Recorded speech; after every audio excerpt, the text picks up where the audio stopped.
start by again thanking Reverend Turner for hosting us, and certainly for all of the clergy that have come from around the country, Reverend Jamal Bryant, and other clergy that have joined us, my friend and brother Spike Lee, who is with us, and others, particularly Vice President Harris, and other officials. Let me be clear that when we get engaged in a battle, we're engaged to the end. As you may have seen, as late as last year and this year,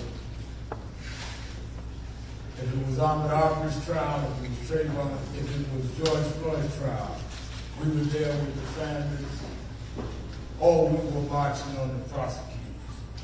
We want to put this county on notice that we intend to be at the trials and arraignments. We are mountain climbers. Yes. And we are going to fight this battle with this family. We united get involved with National Action Network and other groups, and as Ben Crump, as the Attorney General for Black America, we do not get involved to just do funerals. I'm not a funeral director. I'm an activist. And we do funerals as part of raising the attention.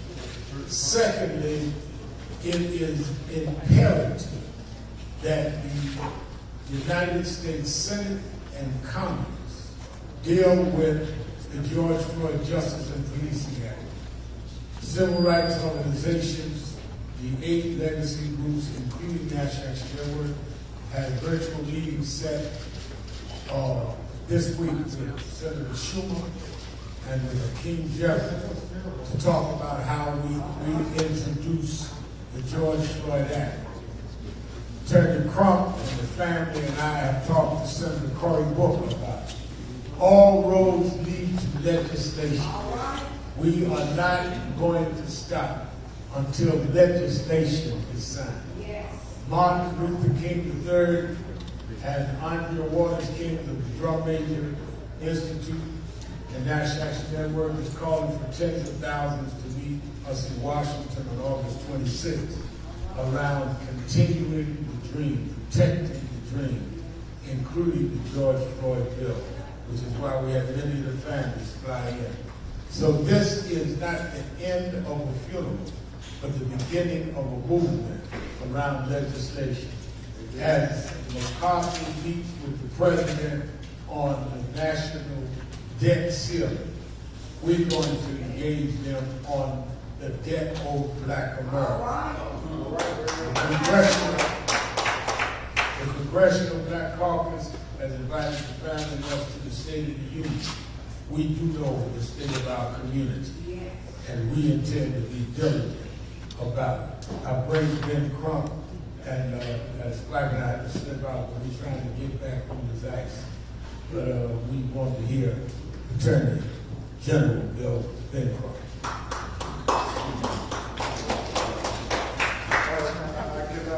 Thank you, Dr. Reverend Al Sharp, for answering the bell. So thank you really again for answering the bell, as you have done so many times. Also, we have Attorney Chris O'Neill, Attorney Sarah Reach, who is Attorney Ron Lucci's office. It's a team effort to get justice, and we need all of us. Let's fight in the courtroom, let's fight outside of the courtroom, let's fight in the pulpits. And so, wherever Jamal, all the preachers, we need all of us to finally get this reform. Remember, we have to be students of history. We have not had systematic police reform since Lyndon Baines Johnson in the Great Society. That was 1960. Rodney King, it didn't happen. Didn't happen for Michael Brown and Ferguson during President Obama's administration. Did not happen for George Floyd. I mean, how many videos do we have to show you, America, before we say we have a problem? It's the culture.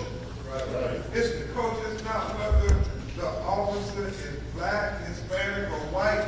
Now, it's the institutionalized police culture that says it is acceptable to engage excessive use of force on black and brown citizens. And we can show you exhibit after exhibit after exhibit. Attorney O'Neill, Attorney Rich, Pastor Jamal, and Pastor Turner, we'll try to take some of your questions. Yeah, I have it. If you don't have it, I can get to the family. Yes, ma'am.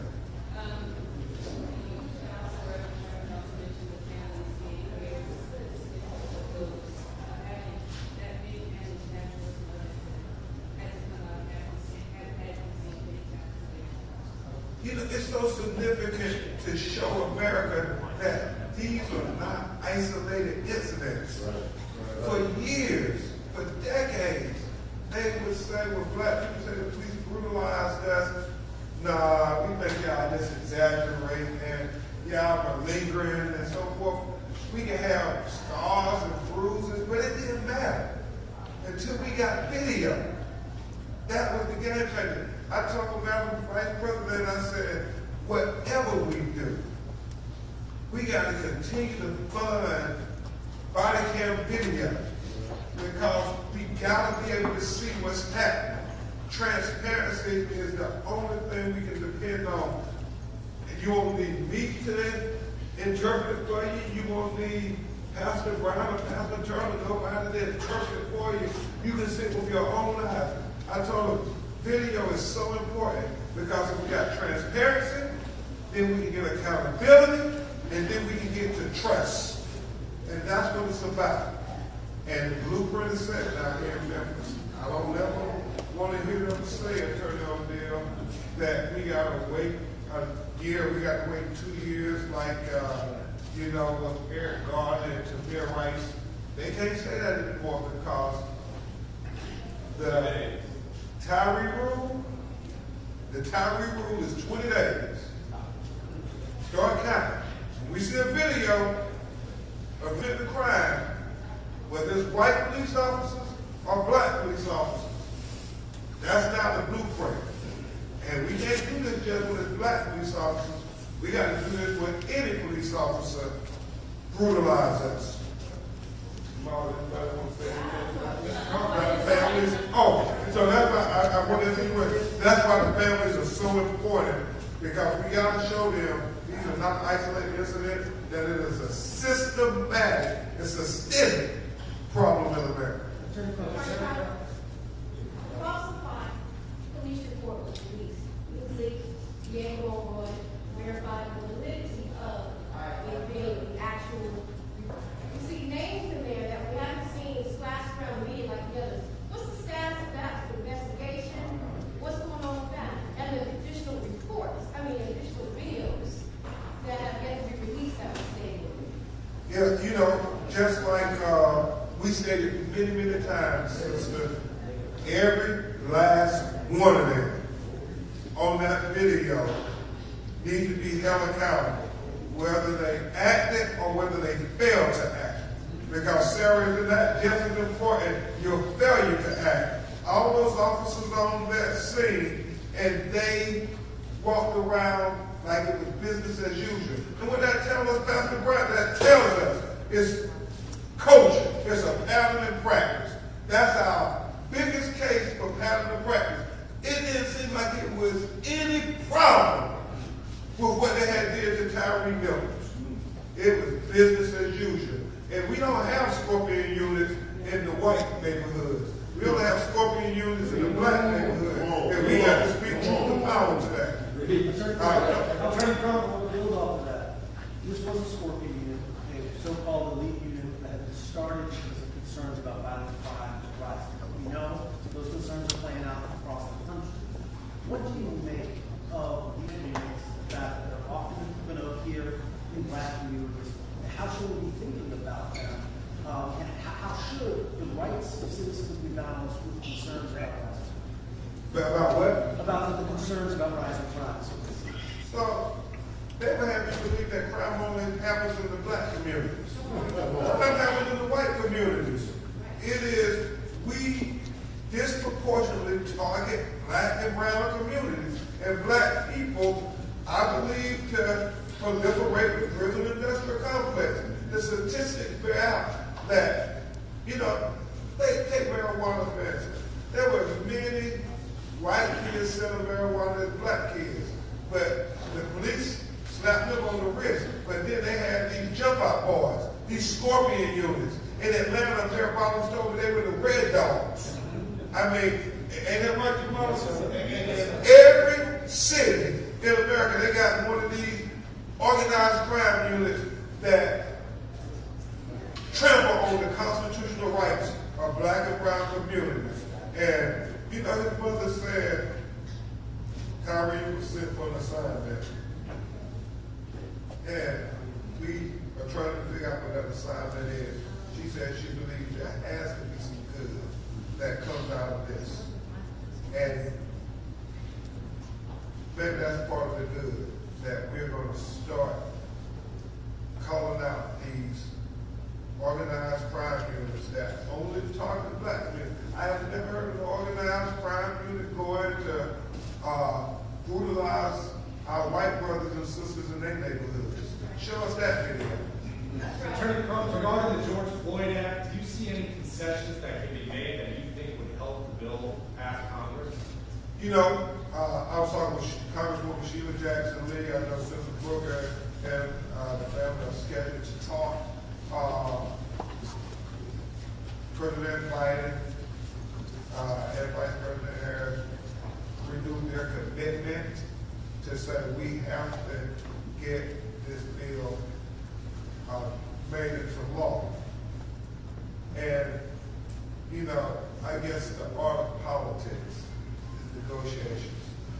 But what we want to see occur is that we enough substance in the George Floyd Justice Policing Act with the Tyre Nichols duty to intervene and the Breonna Taylor prohibition against no-knock warrants to make it where it can prevent some of these hashtags, some of these unjustifiable killings. How many black boys got to be shot in the back running away and the police get to say, oh, I fear for my life, and the judge say, we grant qualified immunity.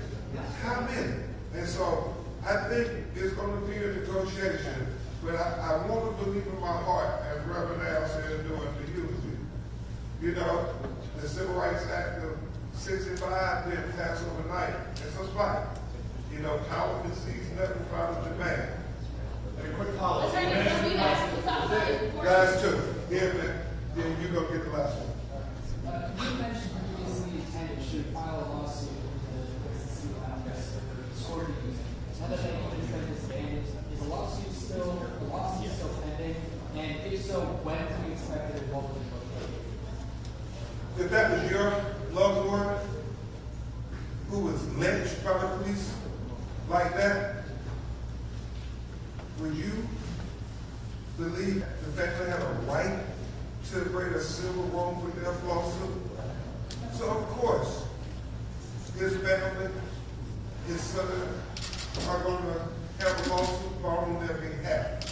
And it's going to be, as Attorney Ramanucci and I did with the George Floyd case, as we did with Breonna Taylor, Randy Cox in Connecticut, it's going to show this pattern of practice of not just one officer, but multiple officers engaging in pattern and practice excessive use of force in violation of the Fourth Amendment rights against unlawful search and seizure and the 14th Amendment rights for equal protection.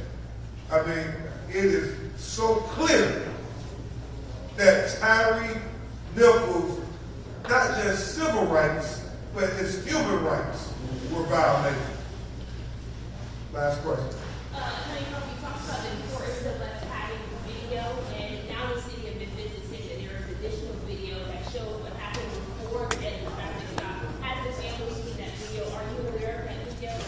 I just heard about it when we heard about it, and, you know, the family is suspicious. They were suspicious from the beginning.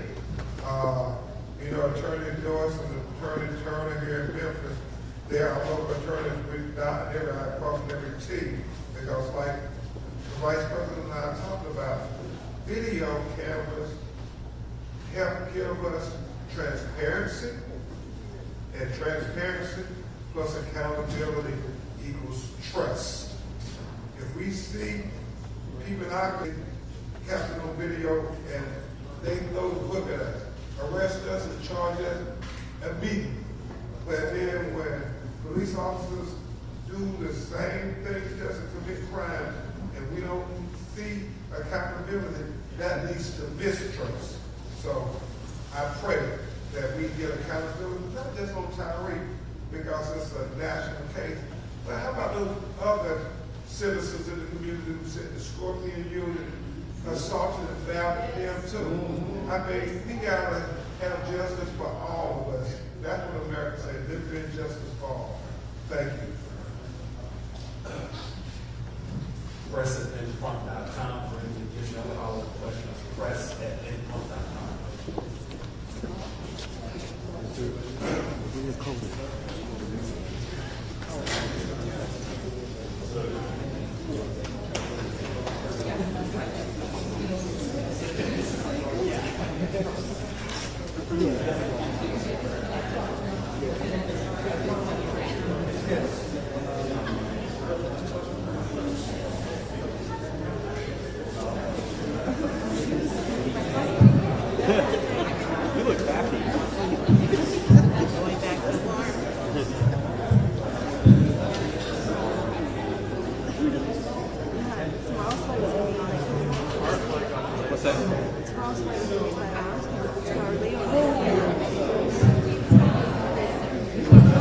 Are you still leaving? Are you leaving tonight?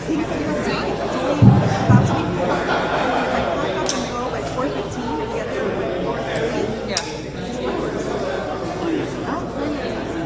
Let me see. And I can take to drop off the rental.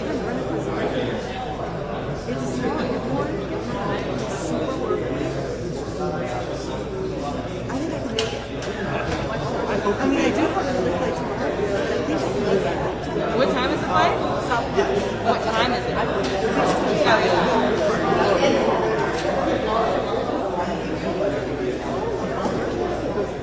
And Southwest policy is if I make it on the plane, my bag's covered.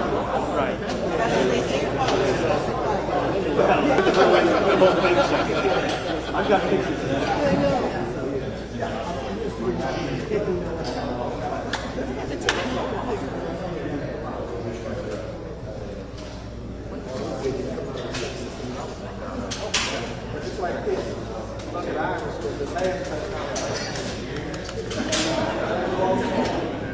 Alright, I'm gonna see if I can go.